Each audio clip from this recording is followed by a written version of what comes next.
kad na cherry blossom dito sa South Korea, dito malapit sa amin, pero doon sa ibang lugar ay nauna nang namukadkad. Dahil nahuli dito sa amin, dahil nung mga nakarang araw ay nag-snow pa nga dito.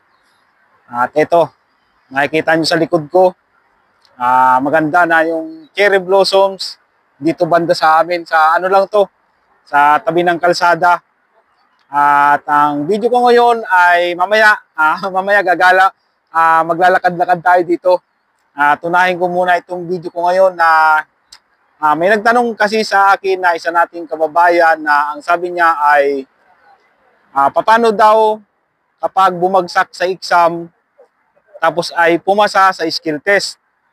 Itong ganitong klaseng tanong, kung ikaw naman ay nakapag-apply, alam mo na kung anong pag-apply dito sa South Korea, ay siyempre matatawa ka at mahirap yung ganun kasi alam naman natin ay nag-umpisa tayo sa sa wala ring alam tungkol sa pag-apply dito sa South Korea at merong ng ganong klaseng tanong na minsan ipinagtatawanan ng iba nating kababayan mga nagtatanong ng ganon wala talagang kaalam-alam yan at nag-umpisa pa lang mag-apply ng trabaho dito sa South Korea.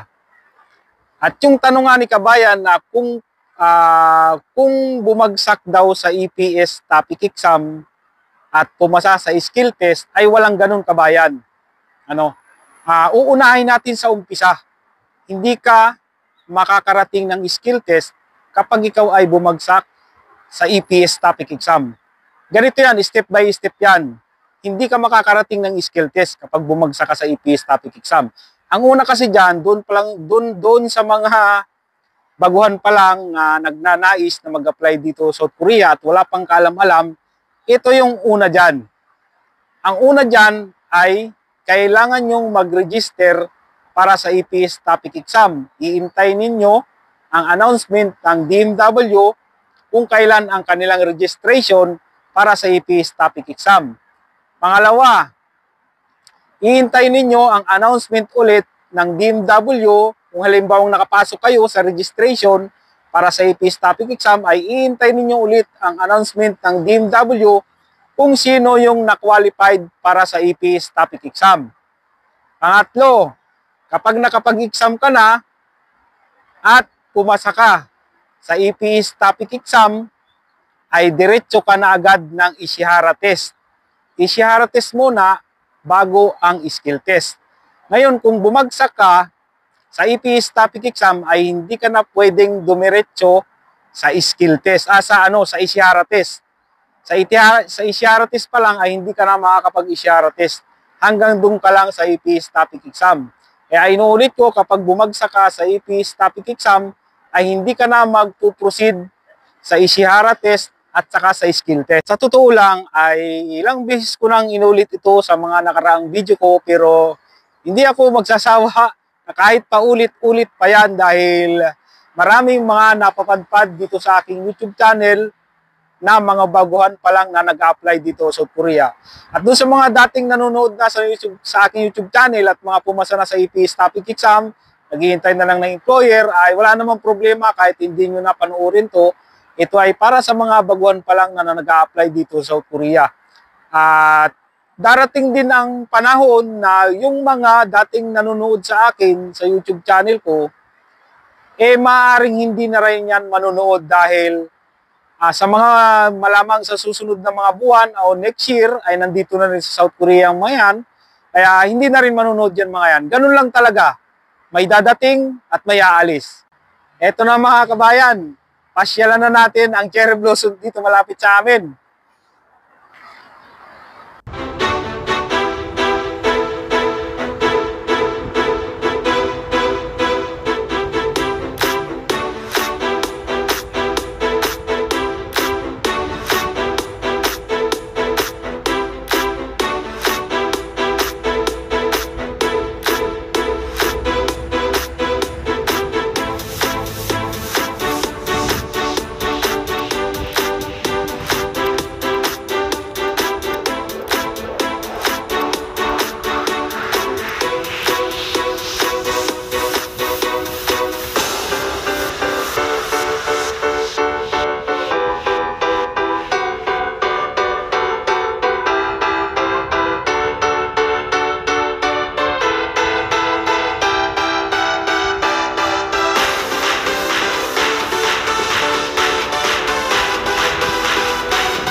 Medyo madilim na mga kabayan.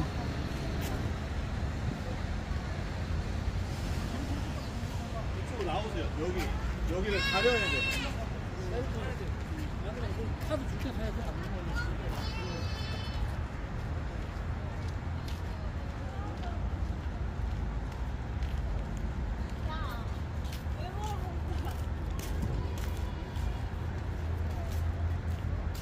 Ay, tabi ng ilog. Doon sa kabila. Marami ding cherry blossom doon sa kabila.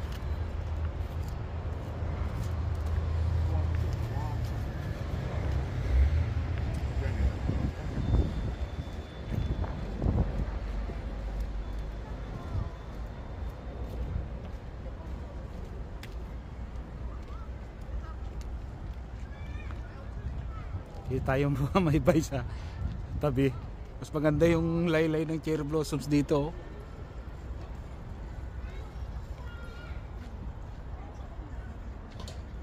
Medyo madilim na eh.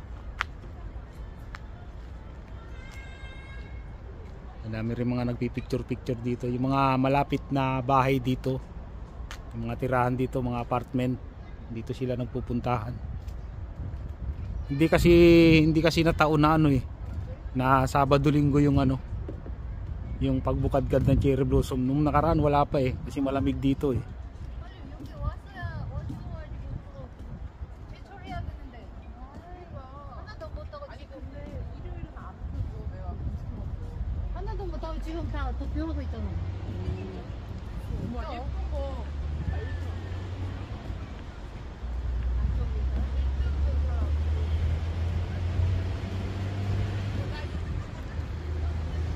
Yung tabi. Yan.